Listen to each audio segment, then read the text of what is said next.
बहू। जी बाबूजी।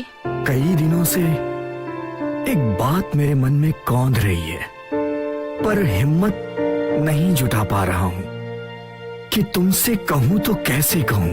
बाबूजी, ससुर तो पिता के समान होते हैं, फिर पिता और बेटी में ये संकोच कैसा? बेटी, तुम्हारी ये तकलीफ अब मुझसे देखी नहीं जाती।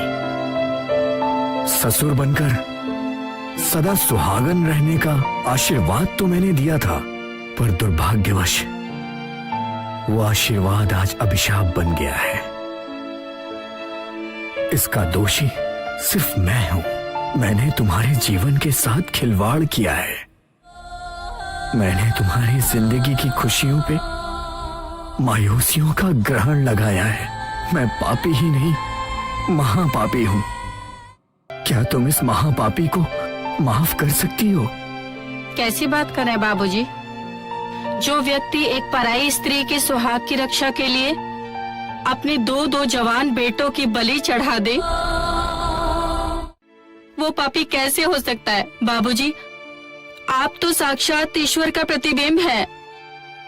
इस धर्म युद्ध में अगर कोई पापी है तो वो मैं हूँ बाबूजी। क्षमा याचना तो मुझे करनी चाहिए। विधाता के विधान की व्याख्या हम ईश्वर पे ही छोड़ दें तो बेहतर होगा। बहरहाल मेरी इच्छा है ये ससुर बाप बनकर तुम्हारा कन्यादान। इस 2 बार की विधवा को कौन स्वीकार करेगा बाबूजी? बहू, अगर तुम 2 बार विधवा हुई हो तो मैं भी 2 बार पुत्रहीन हुआ हूं।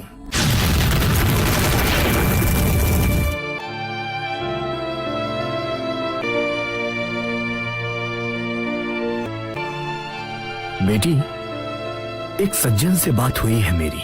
मैं काजल को एक पत्नी के रूप में स्वीकार करने के लिए तैयार हूं, पर मेरी भी एक छोटी सी, अगर वो मेरी विक्षिप्त बहन यामिनी की देखरेख करती है तो मुझे कोई एतराज नहीं है।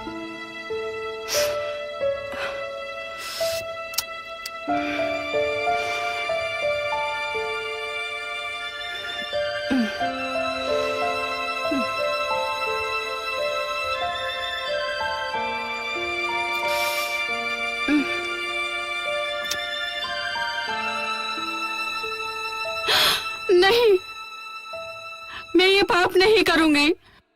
मैं बाबूजी को छोड़कर कहीं नहीं जाऊंगी, कहीं नहीं जाऊंगी, कहीं नहीं जाऊंगी। अगर 2 बार की इस विधवा को कोई सुहागन बनाने के लिए तैयार है तो एक विक्षिप्त की सेवा करने में मुझे कोई ऐतराज नहीं।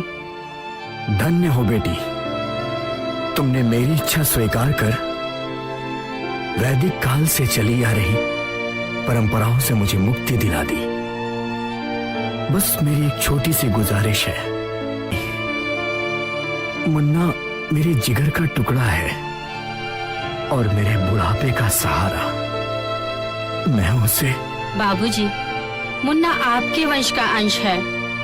आप मेरे लिए 2 पुत्र न्यौछावर कर सकते हैं, क्या मैं आपके लिए 1 पुत्र नहीं त्याग सकती?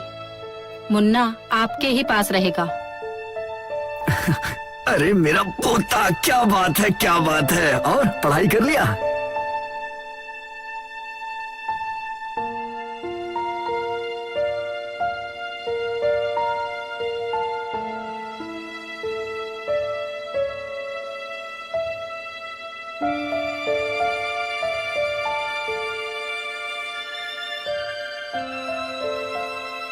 सभ्य समाज को कलंकित करने वाले दहेज प्रथा के खिलाफ काजल का प्रयास सफल हुआ।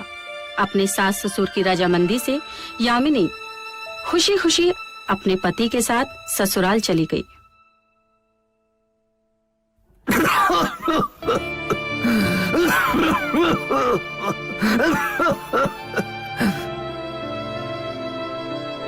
हेलो, हाँ बेटा,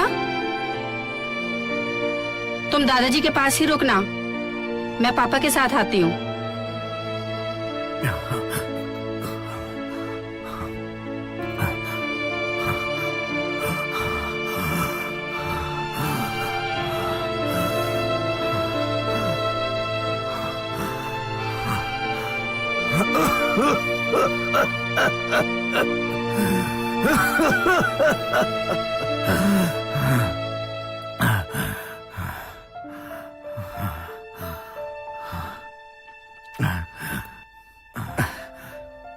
बाबू कैसे हो?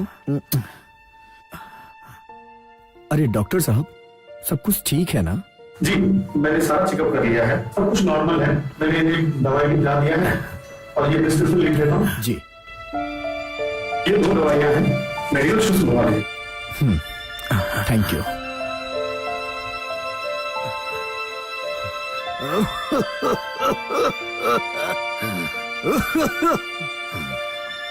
बेटी, मैंने तो अपनी जिंदगी जी ली, पर इस नौनिहाल का क्या? इसका तो जीवन अभी अंकुरित ही हुआ है। बेटा, इस बच्चे को दादा से ज्यादा माँ बाप की जरूरत है। बाबूजी, सबसे ज्यादा जरूरत आपकी सेवा और देखरेख की है।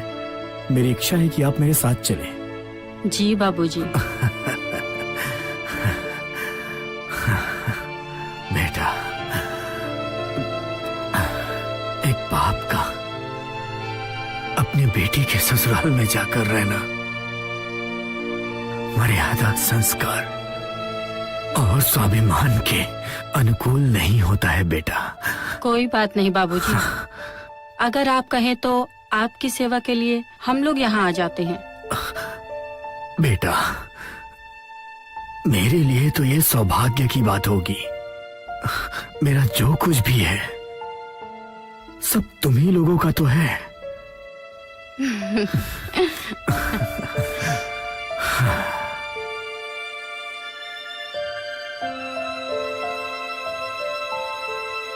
इस प्रकार जगमोहन दाती को संजय के रूप में अपना खोया हुआ बेटा मिल जाता है।